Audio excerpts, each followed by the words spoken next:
semuanya, perkenalkan nama saya Chelsea Venetia dengan NIM 2509511114. Pada kesempatan kali ini, saya akan menjelaskan mengenai globalisasi dan tantangan veteriner di Indonesia. Globalisasi merupakan suatu hal yang mendatangkan peluang sekaligus ancaman bagi kita. Globalisasi juga membuka peluang emas bagi Indonesia untuk mengekspor produk hewan bernilai tinggi, seperti daging, susu, ikan, dan masih banyak lagi. Dokter hewan berperan sebagai garda terdepan yang memastikan setiap produk memenuhi standar ketat keamanan pangan internasional yang telah ditetapkan oleh organisasi seperti WOAH. Standar yang telah ditentukan ini bukan sekadar sertifikasi, tetapi bukti jika Indonesia peduli terhadap kualitas global. Selain itu, era digital juga memungkinkan transfer ilmu pengetahuan dan teknologi kedokteran hewan berlangsung dengan sangat cepat. Seorang dokter hewan dimanapun kini dapat mengakses jurnal ilmiah terbaru, metode diagnostik mutakhir, hingga formulasi vaksin dari berbagai belahan dunia dengan mudah. Jadi kemudahan akses ini mendorong kemajuan praktik veteriner di Indonesia agar dapat setara dengan standar global. Akan tetapi, di balik banyaknya peluang tersebut, tersimpan pula banyak ancaman. Seperti yang pertama ada penyakit hewan menular strategis atau PHMS. Jadi PHMS ini disebabkan karena lalu lintas antara manusia dengan barang yang besar telah membuka celah bagi masuknya penyakit seperti African Swine Fever dan PMK. Jadi penyebab utama masuknya penyakit-penyakit tersebut adalah lalu lintas ilegal, hewan hidup, dan produk hewannya. Bahkan satu bungkus daging yang terinfeksi saja dapat menjadi wabah yang sangat besar jika menyebar dan mengancam stok ternak serta ketahanan pangan nasional dalam waktu yang sangat singkat. Untuk menghadapi hal tersebut, tantangan kita sebagai seorang dokter hewan adalah membangun serta mempertahankan dua pertahanannya, yaitu sistem karantina yang kuat dan surveillance penyakit yang efektif sebagai pengaman untuk mendeteksi dini setiap patogen yang berhasil masuk. Yang kedua, ada ancaman zoonosis baru.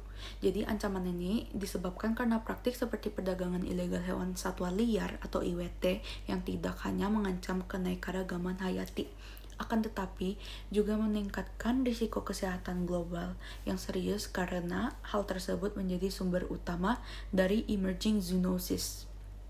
Jadi proses penangkapan dan pengangkutan yang tidak higienis menciptakan interface sempurna bagi virus, seperti yang diduga memicu pandemi COVID-19 untuk melompat dari satwa liar ke manusia. Kemudian untuk masalah yang ketiga ada persaingan produk impor. Jadi di era pasar bebas ini, produk hewan impor seringkali dijual dengan harga yang jauh lebih murah dan membanjiri pasar, yang kemudian menciptakan persaingan yang tidak seimbang bagi para peternak lokal. Jika hal tersebut dibiarkan terus-menerus, ini dapat mematikan usaha peternakan rakyat dan menggerogoti kedaulatan pangan nasional. Jadi tantangan sebagai seorang veteriner adalah bagaimana cara kita untuk membantu peternak tersebut bersaing. Bukan hanya pada harga, tetapi juga pada kualitas serta keamanan dari produk-produk tersebut. Yang keempat, ada tantangan sistemik serta infrastruktur. Jadi sekarang ini kita masih menghadapi berbagai masalah seperti jumlah dokter hewan yang sedikit atau rendah dan tidak merata yang menciptakan kurangnya pelayanan di daerah terpencil. Jadi kondisi ini diperparah dengan sistem kesehatan hewan yang terfragmentasi dan keterbatasan laboratorium diagnostik di berbagai daerah terpencil tersebut.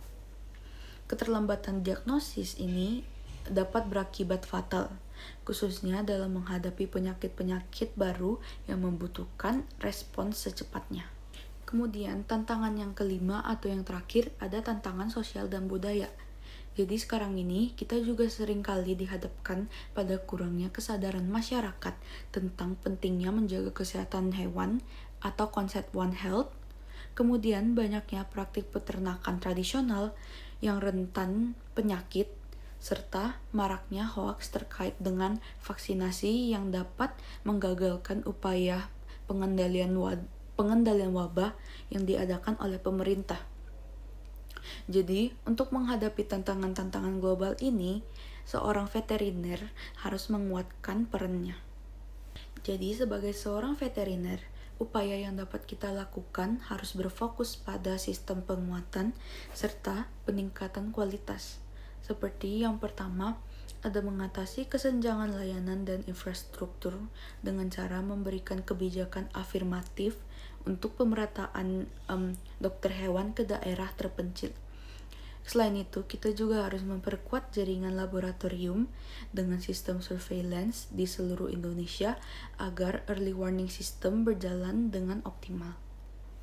Kemudian, kita juga harus bisa untuk meningkatkan daya saing dan kualitas dengan cara mentransfer ilmu manajemen penyakit dan biosecurity kepada peternak. Jadi tujuan diberlakukannya hal tersebut agar para peternak dapat menghasilkan produk yang lebih sehat, traceable, dan bersertifikat ASUH yang merupakan keunggulan kompetitif dibandingkan produk impor. Kemudian untuk upaya yang ketiga adalah membangun pertahanan global One Health dengan melakukan kolaborasi erat dengan tenaga medis manusia serta ahli lingkungan untuk memantau, mencegah, dan mengendalikan penyakit zoonosis, serta memerangi resistensi antimikroba atau AMR.